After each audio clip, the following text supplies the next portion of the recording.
Ok. ¿Quiénes han estado siguiendo la serie a través de la iglesia en línea? Miren, ¿saben qué? Es una serie bien difícil. Es una serie bien difícil. Me he metido en aguas profundas, pero sé por qué lo he hecho. Yo sé que el Señor quiere responder a las dudas de muchas personas. Ahora quiero ser claro, esta serie se llama Dudando de Dios. Pero no estoy hablando de dudas de esas que uno tiene y que no te alejan de la fe. De lo que yo estoy hablando es de esas dudas que más bien hacen que la fe se ponga en riesgo. Es decir, quiero aclararlo bien para que todos lo tengamos en mente. No me preocupa, vamos a hacer un espacio, lo prometo, un espacio para que preguntemos cosas como Caín, ¿de dónde sacó esposa? Si no había mujeres en esa época. Era su hermana. ¿Y por qué Dios permitía el incesto? O sea, todas esas cosas todas esas cosas que no te alejan de la fe, pero que conforme tú estás leyendo algo en la Biblia te despiertan algo. En algún momento, en otra serie, prometo que las vamos a responder. Pero las dudas de las que estamos hablando en esta serie son esas dudas que te llevan a alejarte de Dios en algún momento. Y la que vamos a tratar hoy creo que es central. Las 2 anteriores semanas han sido base para lo que vamos a desarrollar las próximas semanas de agosto. Yo creo que esta serie va a durar todo agosto y probablemente tal vez me preste 2 semanas de septiembre, porque creo que hay muchas dudas centrales a la fe que son importantes abordarlas. Y la que vamos a hablar hoy creo que es el punto de partida correcto. ¿Sí? ¿Por qué? Porque me imagino que en algún punto de tu vida, pasando ante alguna necesidad, viviendo alguna cosa difícil, has orado y mientras orabas también has pensado, ¿existe Dios? ¿Me está escuchando? ¿Es real? O tal vez alguien por ahí, en medio de tu dificultad, te metió la duda y te dijo, si tu Dios es tan real, ¿por qué no te ayuda? Si tu Dios existe, ¿por qué? Y pum, te puso una duda.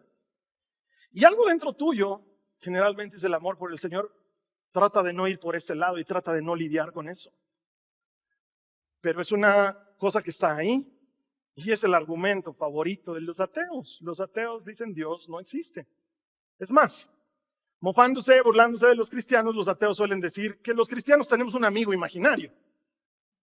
De hecho, hay gente que se dedica a eso, es impresionante. No sé si has entrado a TikTok, es impresionante lo que pasa en esa red social, es macabro, de veras, es oscuro. No los recomiendo. He entrado a ver los en vivos que tienen y puedes encontrar cosas extrañísimas. Y entre ellas he encontrado un ateo que ha puesto en su pizarra allá atrás una cosa que decía algo así como, ¿tus papás te enseñaron a creer en Papá Noel o en el ratón Pérez? ¿No te has puesto a pensar que el Dios de la Biblia puede ser algo similar a eso? Y mientras el hombre está ahí, porque es súper falto de respeto, es una persona muy maleducada en su manera de contestar, en su manera de hablar, mientras se mofa de los cristianos que entran a responderle algo, yo me puse a pensar en, oye, de todas maneras está tocando una duda legítima. Pero ¿sabes qué? No me preocupan los ateos. Y no te lo digo en mal plan. Pero el mensaje no es para el ateo, el mensaje es para la gente que viene a la iglesia. Dudo que un ateo esté viendo este mensaje. Ahora, si está viendo el mensaje, que el Señor te bendiga, ven a la iglesia. Pero no es el público al que le va a llegar este mensaje, porque lo que me interesa es que el cristiano encuentre base sólida para la existencia de Dios. Por eso el mensaje de hoy se llama el amigo imaginario. Y no pretendo probar la existencia de Dios, pero sí pretendo entrar en el problema. Y espero que sea de bendición para ti, porque ¿Dios existe? Es una pregunta milenaria. Filósofos, antropólogos, historiadores, científicos se lo han preguntado por siglos. ¿Dios existe? ¿Es real? Incluso los escépticos tratan de encontrar si es verdad, porque hay muchas cosas que no tienen explicación si no fuera por Él. Es más, me hace recuerdo algo que hizo Pablo. En las escrituras, en los hechos, se nos cuenta que valientemente estando en Atenas, sin tener público a favor, sin tener los hermanitos de respaldo, solito, dice que su corazón ardía por ver la idolatría en ese lugar. Entonces, haciendo un gesto con la mano, empezó a predicar en un lugar que se llamaba el Campo de Marte, que era un lugar donde la gente disertaba. Entonces Pablo hacía una señal con la mano para que la gente guarde silencio y comienza con algo que a mí me parece fabuloso. Les dice, atenienses, he visto que ustedes son gente muy religiosa y que siguen a muchos dioses. Y he visto que tienen un lugar de adoración para un Dios desconocido. A ese al que ustedes adoran sin conocer, es a quien yo he venido a presentarles hoy. Se llama Jesucristo. ¡Wow! A mí, ¿sabes que yo le hubiera besado a Pablo ese rato? Me parece increíble. Es más, creo que cuando lo vea le voy a decir, me tienes que enseñar. Qué increíble, el Dios desconocido, el Dios que no existe. Los atenienses lo adoraban. Es una cosa que está ahí desde siempre. Y la Biblia dice, acompáñame al Salmo 19, los versos 1 al 4, dice: los cielos proclaman la gloria de Dios y el firmamento despliega la destreza de sus manos. Día a día no cesan de hablar, noche tras noche lo dan a conocer. Hablan sin sonidos, ni palabras. Su voz jamás se oye. Sin embargo, su mensaje se ha difundido por toda la tierra y sus palabras por todo el mundo. Lo que la Biblia ahí nos está diciendo es que la evidencia está ahí. La evidencia de que Dios existe está ahí. Es inevitable de verla, está en todas partes. Así que no tengan miedo de preguntar si Dios existe. Lo primero que necesitamos es que la iglesia sea ese lugar en el que podemos preguntar. ¿Por qué? Porque vamos a encontrar una respuesta. La duda no es un enemigo de la fe, es un camino que hay que caminar. Es un camino que hay que caminar. El problema es que, y alguna vez me ha pasado estando en alguna reunión con algunos amigos, cuando ya la reunión empieza a entrar en temas más profundos, cuando ya no estás hablando de si el clima, o si la comida, o si la serie que viste, sino que ya empieza a hablar de cosas centrales, me ha tocado alguien que me diga: pero Carlos Alberto, ¿puedes probar la existencia de Dios? Y bueno, de entrada creo que la pregunta está mal formulada. Creo que de entrada la pregunta no aplica. ¿Por qué? Es como que yo te diga: ¿me puedes decir cómo suena un fricasé? ¿Te suena raro, no? Tú dices: Carlos Alberto, te puedo decir a qué sabe un fricasé, te puedo decir cómo se ve un fricasé, pero no te puedo decir cómo suena. Tal vez si tuviéramos aparatos ultra especializados podríamos medir las frecuencias de fricasé y saber a qué suena, pero está mal tu pregunta. Y es que claro, ¿cómo vamos a preguntar si Dios existe si Él está más allá de la existencia? ¿Sí me entiendes? Él está por fuera de la existencia, Él no existe, Él es algo diferente, pero al hombre le interesa en sus términos, en su mente, en su manera de ver la vida, si Dios existe. Y entonces entramos en un plano subjetivo de respuesta, porque yo también te puedo decir, ¿cómo sabes que lo que sientes por fulano es amor? Y tú me vas a decir: es que siento que es amor. ¿Y cómo sabes que lo que yo siento y lo que tú sientes es igual? ¿Cómo sabes que el amor existe? ¿Existe el amor? ¿Es tangible? ¿Lo podemos medir? ¿Lo podemos probar? Hay amor que duele, dicen los poetas, ¿no? ¿Duele el amor? El otro dice: no, si es verdadero amor, nunca duele. ¿Cómo sabes que es amor? Entonces es subjetivo. Y por cosas como esas pasan que gente en pleno siglo XXI siga creyendo que la tierra es plana. No me voy a meter a resolver ese asunto, pero el argumento es: ¿alguna vez has visto que sea esférica? No, hermano, no he visto, pero la ciencia... ¿Pero tú has visto? Porque tal vez la ciencia nos está engañando. Tal vez nos han mentido durante siglos y es plana. Desde el avión tú la ves, no, se ve plana. ¿Hemos llegado a la luna? Sí, claro. ¿Has llegado tú a la luna? No, nunca. Entonces, ¿se puede llegar a la luna? Pero otros han llegado. ¿Y si no han llegado? ¿Y si es un montaje? Porque además, hoy en día, no digo en los 70s, que si lo han montado en los 70s, me saco el sombrero, mis respetos. Pero hoy en día se puede montar lo que sea. La gente duda de todo si no lo experimenta en forma personal. Y entonces sale alguna pregunta que no está bien planteada, como cuando me dicen: Carlos Alberto, ¿puedes probar científicamente que Dios existe? ¿Cómo pues? La pregunta está mal planteada, porque el método científico consiste en la reproducción de un evento en las mismas condiciones, de manera que esa reproducción nos garantice que lo que ha sucedido una vez va a suceder siempre. Entonces no hay manera de probar a Dios por el método científico, como no hay manera de probar al planeta que Hitler existió por el método científico. Yo no te puedo probar científicamente que existió Hitler, porque para eso necesitaría agarrarlo a Hitler, hacerlo nacer y morir varias veces para decir: comprobado científicamente, Hitler ha existido. Pero no puedo. Y entonces claramente hay alguien que me va a decir: pero Carlos Alberto, ¿qué te estás pasando a otra? Obviamente Hitler ha existido porque hay evidencia histórica. Gracias. Te cuento que la evidencia histórica también cuenta. Hay evidencia histórica exhaustiva sobre la existencia de Jesucristo. Exhaustiva. De hecho, hay más de 10 autores, más de 10, que datan de la época en la que vivió y murió Jesús, que escribieron cosas sobre Jesús que no son autores bíblicos, porque yo sé lo que alguien me va a decir. Si me pones como evidencia el Nuevo Testamento, Carlos Alberto, eso lo han escrito los cristianos para que los cristianos crean en los cristianos. Olvídate de los cristianos.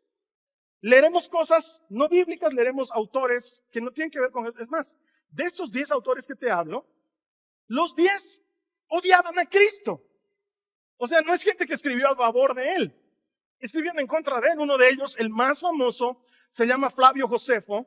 Era un judío que se pasó al lado de los romanos cuando las cosas se pusieron difíciles y que escribió en contra de Cristo en sus memorias históricas. Están ahí. De hecho, hay uno fabuloso para mí que se llamaba Tácito y que los odiaba a los cristianos. ¿Y por qué te parece fabuloso?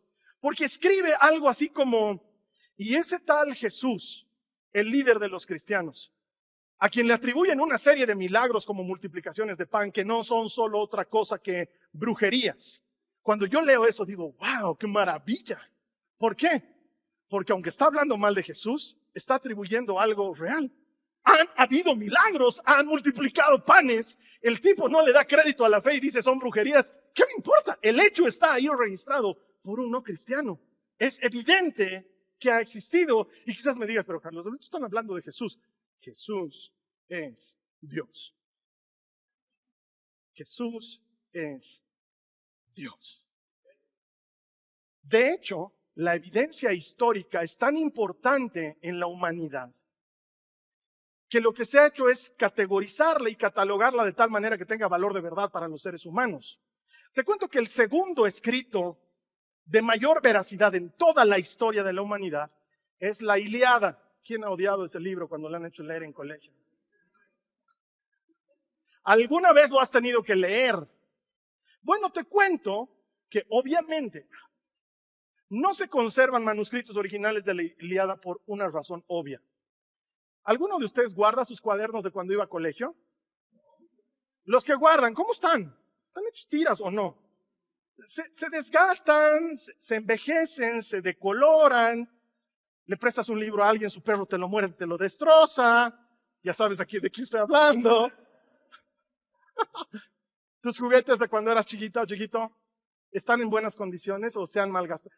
Es difícil conservar algo en el tiempo. Entonces, obviamente hay cosas que no se pueden mantener por la cantidad de años que han pasado. El segundo manuscrito más valioso de la historia es la Ilíada porque se conservan más o menos 600 copias de él que datan de 500 años de distancia entre el original y la copia. ¿Sí? Y eso ya lo hace muy valioso porque es 500 años de antigüedad entre que se lo escribió y que se tiene una copia. ¿Sabes cuál ocupa el primer lugar? El Nuevo Testamento. Con más de 24,000 copias del manuscrito original que datan de apenas 25 años de distancia entre el que se escribió y el que se copió. En términos históricos, la Biblia gana por goleada. Entonces, si alguien me dice probarlo científicamente, no puedo, pero históricamente hay pruebas exhaustivas que según la ciencia se vuelven suficientes. Si son exhaustivas, entonces son suficientes. Y quizás tú me digas, pero Carlos Alberto, con eso no me estás probando nada. ¿Te has dado cuenta que nadie duda de la existencia de Julio César? Es más, lo usas como nombre para alguien. Le has puesto a tu hijo Julio César. Porque todos estamos seguros de que Julio César existió. ¿Sabes cuántos manuscritos hay que aseguran la existencia de Julio César? No más de 10. La mayor parte escritos por él. Pero nadie dice, no, ese Julio César. Pero el Evangelio, ese es el problema. De eso dudamos. Y entonces, si el testimonio histórico no es válido, también existe el testimonio de la gente. La prueba evidencial, testimonial, de un testigo presencial. Eso tiene mucho valor. Eso tiene mucho valor. Y aquí quiero hacer funcionar tu cerebro. Ayúdenme pensando. Todos los que alguna vez hemos leído la Biblia, en algún momento nos hemos encontrado con alguna parte en la que decía que en la época de David o de Moisés, el pueblo adoraba a un tal Baal. ¿Has escuchado de eso? ¿Has escuchado hablar de Baal? Solo en la Biblia. No hay más. Tú no encuentras hoy en día la casa de Baal. Y gente que se reúna y se hagan incisiones en su cuerpo adorando a Baal. Eso no existe. Pero es de esa época. Porque no ha prevalecido. ¿Dónde está la religión de los sumerios? La primera civilización del planeta. Es más, te apuesto que no sabes cuál era la deidad principal de los sumerios. Te apuesto que no lo sabes. Porque ha desaparecido. Vas a tener que googlearlo. Te evito el trabajo. Se llamaba Inanna o algo parecido. Ha desaparecido. Nadie hoy día adora a los dioses sumerios. Nadie se dedica a rendirles ningún tipo de culto. Son dioses demasiado antiguos. Curiosamente, de la misma época del Dios de Israel. Es decir, por alguna razón que no te puedo explicar científicamente, hace más de 6,000 años, la gente sigue adorando al Dios de Israel. Su culto no ha desaparecido.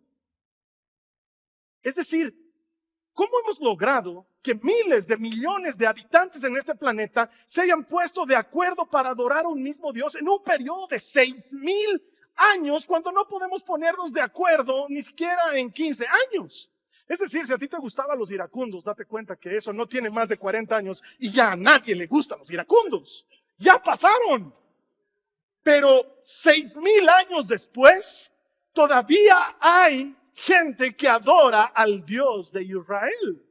No ha dejado de estar vigente. 6,000 años después, todavía hay gente que testifica que ese Dios sana, perdona, restaura, libera, transforma, te escucha, te ama, te atiende, te protege, te bendice. Sigue habiendo algo así. Después de 6,000 años. Porque nadie te dice, cuando se despide de ti, que Ra te bendiga. Anda bajo la protección de Anubis. Oye, los egipcios han tenido una cultura maravillosa y sus dioses han dejado de ser. La evidencia testimonial es poderosa. Miles de millones de personas creen en el Dios de Israel. Pero no va a faltar alguien que me diga, eso no prueba nada, Carlos Alberto, y sabes que tienes razón. Mi objetivo hoy día no es probar que Dios existe, porque verdaderos predicadores a través de la historia lo han intentado y no lo han logrado. ¿Cómo un piojo muerto como yo va a pretender hacer eso? Sería muy soberbio de mi parte. No pretendo hacer eso. Pero sí pretendo llevarte a la Biblia. Mira lo que dice la palabra de Dios en Juan en el capítulo 1, en el verso 45 y 46. Dice, Felipe fue a buscar a Natanael y le dijo, hemos encontrado a aquel de quien Moisés y los profetas escribieron. Se llama Jesús, es el hijo de José de Nazaret. ¿Nazaret? Exclamó Natanael. ¿Acaso puede salir algo bueno de Nazaret? Ven y compruébalo tú mismo, le respondió Felipe. ¿Sabes qué, mi hermano? No puedo probarte que Dios existe. No puedo hacerlo. Porque es algo que tú tienes que experimentarlo por tu cuenta. Pero sí puedo decirte, como Felipe le dijo a Natanael, ven y haz la prueba. Ven y haz la prueba. Carlos Alberto, eso no prueba nada. Yo no pienso probar nada porque no quiero probar nada. Estás en tu derecho. Pero no puedes decir que algo no existe si no lo has probado. Porque es como lo que yo les digo a mis hijas. No me salgas con que no te gusta esto si no lo has probado. Probá primero y luego me vas a decir si te gusta o no. Es que se ve feo. Se verá feo, pero probalo. Tal vez sabe rico. Rodri, Cami, les debo algo así. Ok. No puedo evitar que vuelvan. Vamos a ver Romanos 1, 19 al 20. Dice Pablo, ellos conocen la verdad. Se está refiriendo a la gente que no cree en Cristo. Dice, ellos conocen la verdad acerca de Dios porque Él se ha hecho evidente. Pues desde la creación del mundo, todos han visto los cielos y la tierra. Por medio de todo lo que Dios hizo, ellos pueden ver a simple vista las cualidades invisibles de Dios, su poder eterno y su naturaleza divina.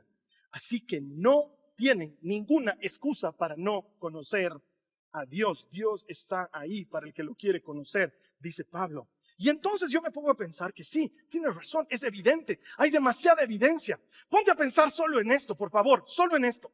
¿Te has dado cuenta que este olvidado planeta de la galaxia es el único planeta del que hasta el día de hoy, del único planeta al que tenemos certeza que tiene vida? ¿Te has puesto a pensar lo que es necesario para que ocurra la vida en este planeta? Te cito algunas cosas. Extrañas coincidencias que suceden simultáneamente de manera que la vida es posible. Extraño.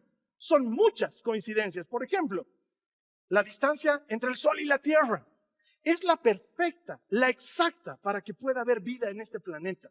Si la Tierra estuviese en lugar de Mercurio, estamos fregados. Si la Tierra estuviese en lugar de Venus, estamos fregados. Si la Tierra estuviese en lugar de Marte, estamos fregados. Ningún otro lugar en este sistema hace posible la vida por temas de distancia en relación al Sol.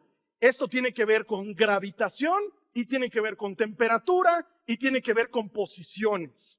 Primera cosa. Ok, estamos en el lugar perfecto. Coincidencialmente, la temperatura del Sol es la correcta para que no muramos. Podríamos tener como Sol otro de los tantos astros que hay en el universo, que los podemos ver a simple vista. Hoy los podemos ver maravillosamente gracias al nuevo telescopio que tenemos. Se pueden ver cosas increíbles. Si nuestro Sol fuese 5% más grande, la vida sería imposible en el planeta. Si fuera 5% más pequeño, la vida sería imposible en el planeta. Vaya coincidencia, distancia y tamaño ya encajan. ¿Y qué hay de la Tierra? Maravillosamente tiene 4 capas de atmósfera que hacen posible que los rayos solares no nos achicharren. Porque pese a estar a la distancia correcta y que la temperatura del Sol es correcta, aún así necesitamos cierta protección, que vaya casualidad, el planeta la tiene en 4 capas. Y lo más interesante es que si tuviera una capa menos, la vida no es posible. Y si tuviera una capa más, la vida ya no es posible. Oye, ya hay unas cuantas coincidencias que están funcionando simultáneamente. ¿Sabías tú que la Tierra está inclinada a 23 grados sobre su eje?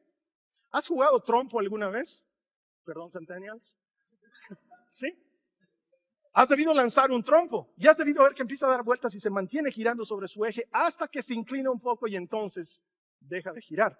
La Tierra está inclinada a 23 grados sobre su eje. Esa es la causa por la cual tenemos invierno y verano.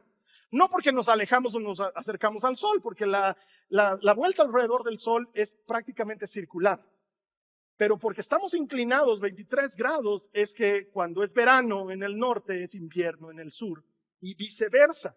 Y si se inclinara 1 grado más, la vida ya no es posible.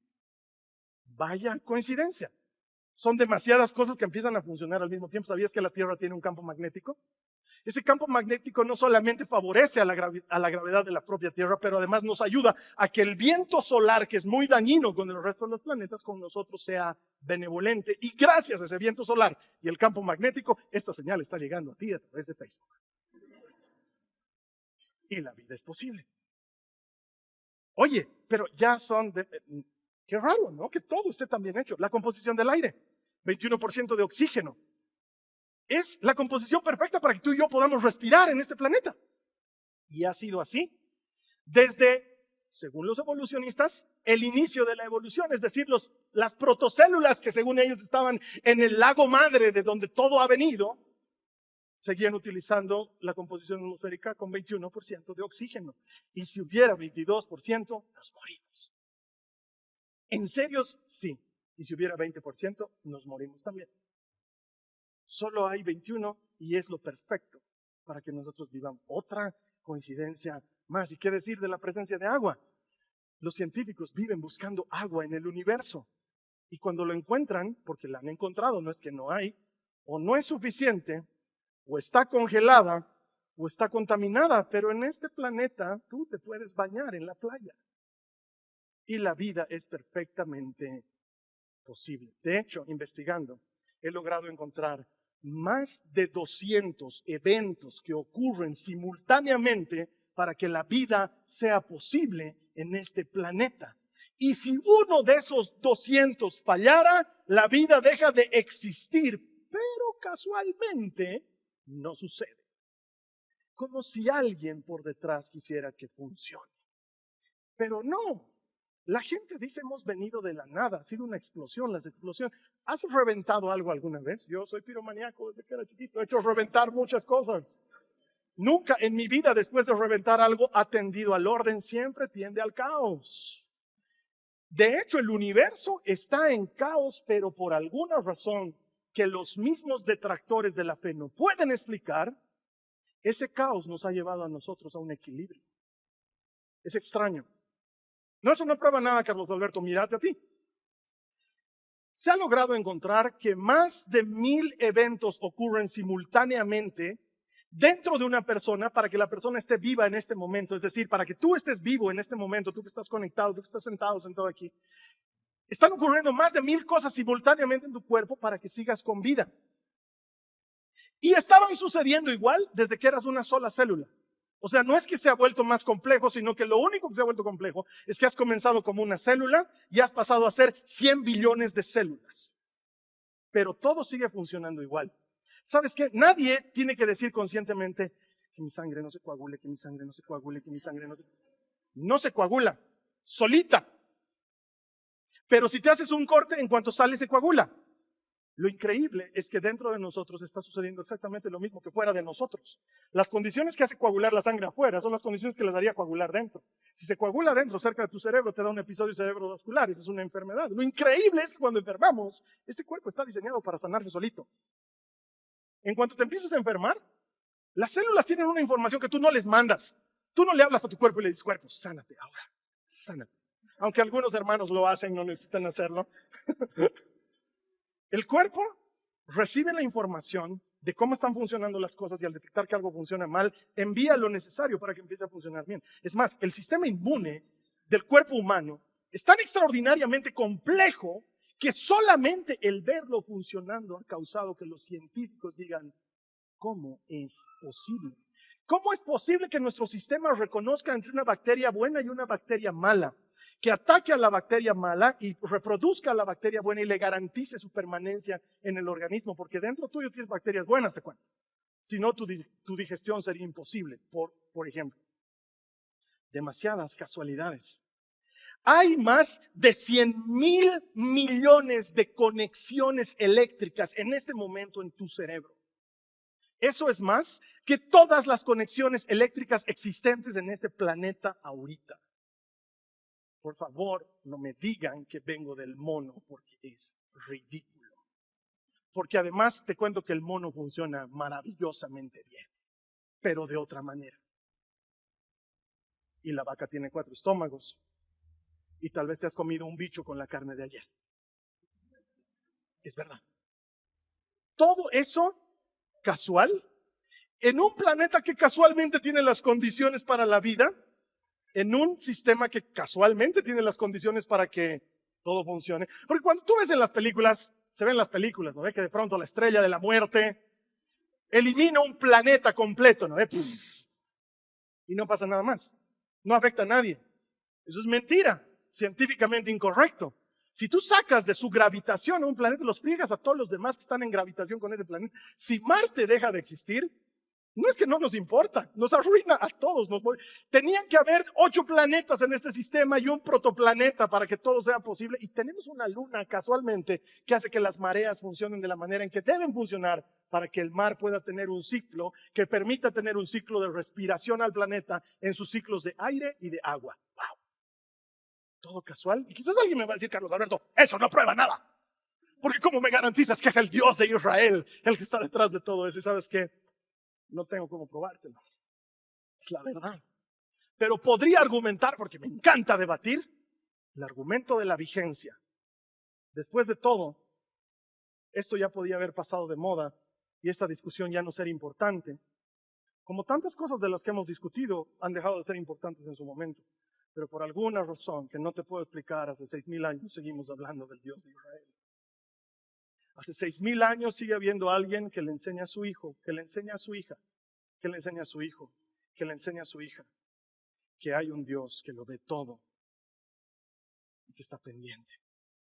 Y sigue sucediendo una y otra vez. Quizás me digan, sí, pero la gente cree en otras cosas. La gente cree en otros dioses, tienen otras creencias y entonces apelaría al argumento de la relevancia.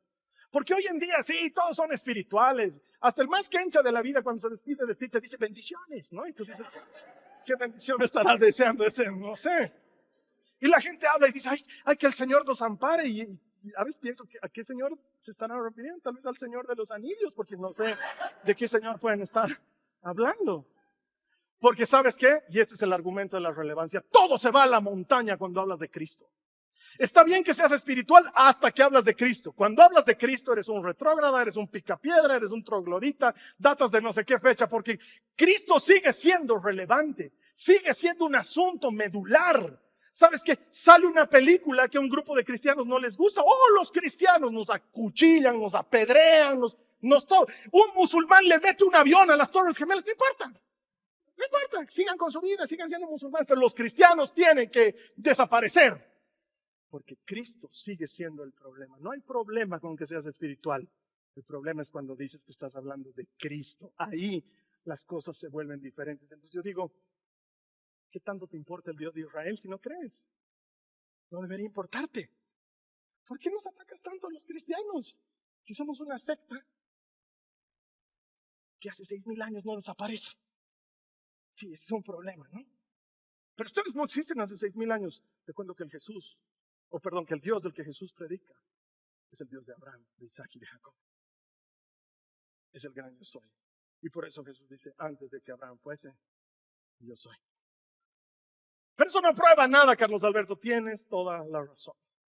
Porque el verdadero problema es que la pregunta es, ¿por qué? Si Dios existe, ¿por qué permite guerras? ¿Por qué permite hambre?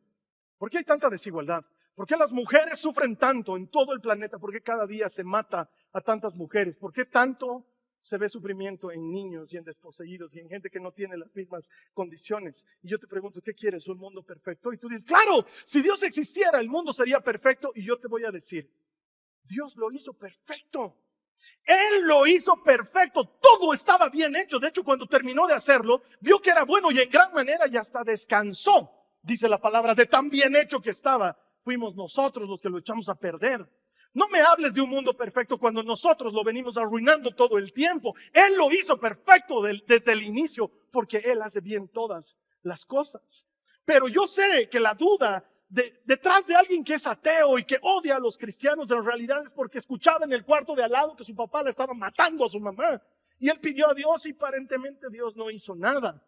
Sé que uno se vuelve ateo cuando en el borde de la cama de tu ser querido has clamado por ayuda y la persona se ha muerto y entonces dices, Dios no existe. Entiendo que la pregunta no está relacionada con el cosmos o el ser humano. Entiendo que en el fondo la gente dice, no sé si hay un Dios porque a mí no me ha hecho caso. Pero la verdad es que vivimos sacándolo a Dios de todo. No es Él el que se hace a un lado, somos los hombres los que lo sacamos. Él le dijo desde un principio a Israel, tienes que ser diferente, no tienes que parecerte a los demás. Pero ¿sabes qué dice Israel? No quiero ser como los demás. Y Dios le dice, no, tú tienes que ser diferente, eres una nación real, un sacerdocio santo. No, yo quiero tener un rey como tienen todos los demás. Y entonces piden un rey. Mira lo que dice la palabra de Dios en 1 Samuel, en el capítulo 8, en el verso 7, dice, está Dios hablando con Samuel y le dice, haz todo lo que te digan, le respondió el Señor, porque me están rechazando a mí, no a ti. Ya no quieren que yo siga siendo su rey. El hombre está empecinado en probar la existencia de un Dios que quiere que no exista. Está empecinado en comprobar la existencia de alguien a quien a la fuerza lo saca de todo lado. Entonces, si alguien me dijera, ¿por qué no hizo algo por mí? Mi respuesta objetiva y tal vez dura sería, ¿por qué tendría que hacerlo? ¿Por qué tiene que hacer algo por mí? ¿Por qué tiene que hacer algo por ti? Él es Dios.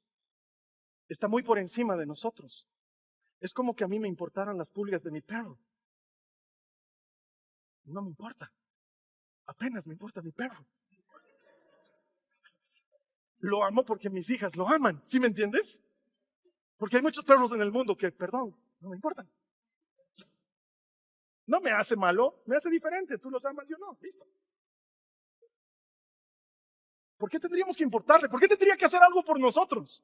¿Por qué tendría que escuchar nuestra oración y responder a nuestra fe? ¿Por qué? Es más grande de lo que imaginamos, está por fuera de lo que entendemos y sin embargo, le importas. No lo puedo entender. Le importas. Te ama. Está obsesionado con tener una relación contigo. Pero no puedo comprobarlo.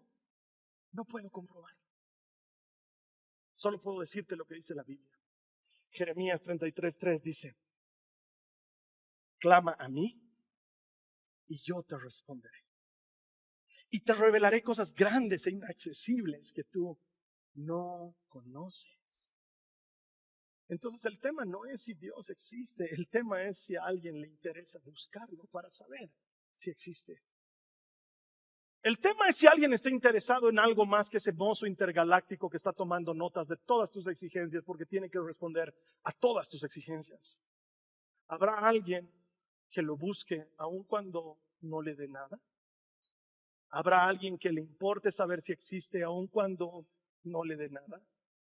Pero la Biblia dice que ya nos lo dio todo cuando mandó a su Hijo a morir en una cruz. Y también dice que si ya nos dio eso, ¿cómo no nos dará con Él todas las demás cosas? Entonces, Carlos Alberto, ¿puedes probar que Dios existe? No, no puedo. Pero hay alguien que puede. Tú puedes. Tú puedes probar que Él existe. Tú puedes buscarle y ver si lo que acabo de hablarte es verdad o es mentira. Tú puedes buscarle y comprobar por tu propia cuenta si este Dios del que se viene hablando desde hace 6,000 años es real o no. Yo no te lo puedo probar. Solo tú lo puedes comprobar. Y puedes darte cuenta si es verdadero. Él sigue diciendo, como dijo hace 4,000 años atrás, en Jeremías 29, los versos 12 al 13, que por cierto, todos aman Jeremías 29:11. Yo sé los pensamientos que tengo para ti, dice el Señor, pensamientos de bien y no de mal, para darte un futuro y una esperanza. Y es tan maravillosa esa cita que ya no leemos el 12 y el 13, que dice, en esos días, cuando oren, los escucharé. Si me buscan de todo corazón, podrán encontrarme.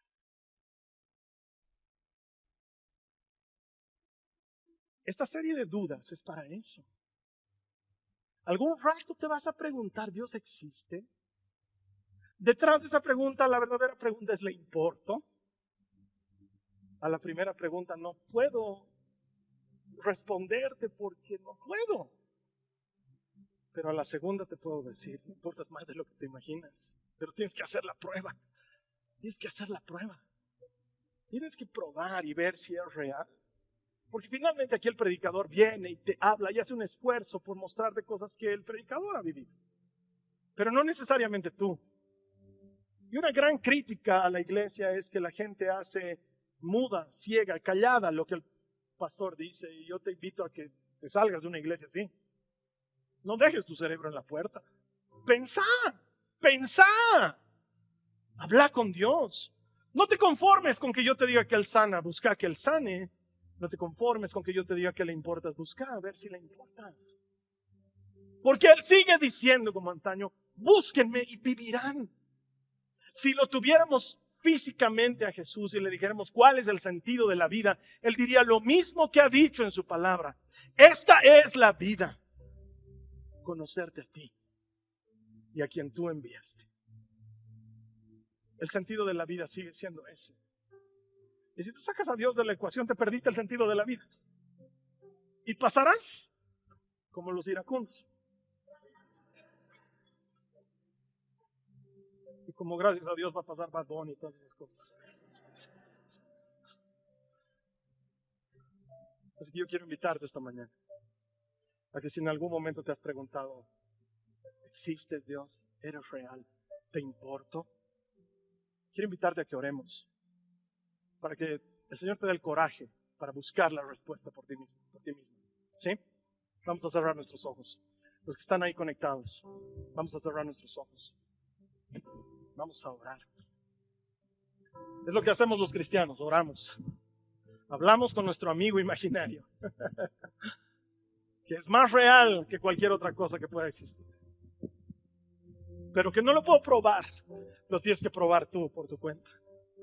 Y entonces te vas a unir a los miles de millones de billones a través de la historia, que durante más de 6,000 años siguen siguiendo y sirviendo al mismo Dios de Israel. Al único que no ha dejado de ser Dios. Todos los otros dioses desaparecieron, pasaron, dejaron de existir. Es el único que permanece vigente, es el único que permanece actual. ¿Por qué? Porque no cambia, es el mismo de ayer, de hoy y de siempre. No lo puedo medir. Y no hay manera de medir lo que no existe, porque Él es más allá de existir. Con tus ojos cerrados, repetí esta oración. En Jasón siempre enseñamos que hay que orar en voz audible. Nunca en voz hilarante. No necesitas gritar, a no ser que quieras. Si quieres, haz que se libre. Pero lo importante es que pronuncies las palabras. ¿Por qué? Porque la palabra de Dios dice que nadie que se acerque a Él puede acercarse sin creer que Él existe. Y si te acercas a Él y crees que Él existe, Él recompensa a los que le buscan. Nadie habla con alguien que no existe. Nadie habla con alguien que no es real. Y tal vez no es real para ti, pero probalo, haz la prueba. Cuando vienes a Jasón te enseñamos a que pronuncies palabras al orar. Así que con los ojos cerrados, yo te voy a pedir que ores conmigo. Yo voy a hacer la oración, tú repetila. Esta vez te voy a guiar. Dile conmigo al Señor: Señor Jesús, te doy gracias por hablarme esta mañana por medio de esta palabra. Señor, quiero conocerte personalmente, evidenciar personalmente que existes, que eres real, que te importo. Es muy importante para mi vida saber que ahora me estoy dirigiendo a alguien real. Tú has prometido, búsquenme y vivirán. Me apego a tu promesa. Hoy me comprometo. Te empiezo a buscar y te voy a buscar hasta encontrarte o comprobar que no existes. Una de las dos cosas tienen que pasar, pero lo voy a hacer. Te voy a buscar. Y ahora déjame orar por ti, Padre.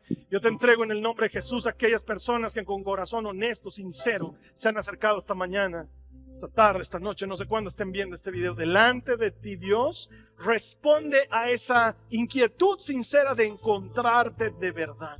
Señor, tú eres un Dios real. Las pruebas son exhaustivas y suficientes. Pero ¿sabes qué? En mi vida han sido exhaustivas y suficientes. Has hecho tantas cosas en mi vida que no podrían tener explicación si no fuera que tú eres real, pero eso no basta para alguien más. Yo oro porque aquellos que lo están necesitando te encuentren. Porque todo el que encuentra a Dios encuentra vida. Hazlo, Padre, en el nombre de Jesús. Y ahora te voy a pedir que levantes tus manos y le des gracias. Él te ha escuchado. Dale gracias.